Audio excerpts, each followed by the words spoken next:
پہاڑی زبان میں اپڈیٹ سنیے۔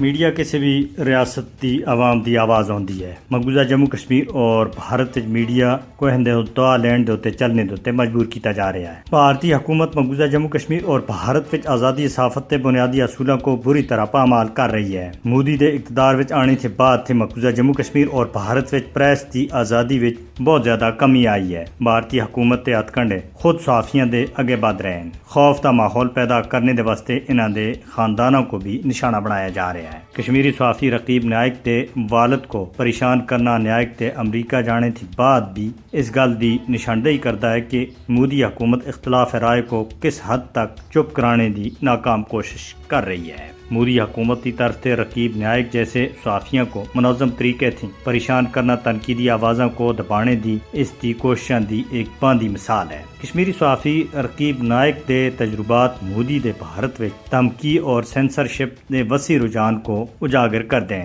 مودی حکومت کا تنقیدی آوازوں کو چپ کرانا ہندوتوا نازی ازم دی یاد دلدا ہے۔ مودی دی قیادت وچ بھارت عالمی پریس فریڈم انڈیکس وچ لگاتار گراوٹ کا شکار ہے۔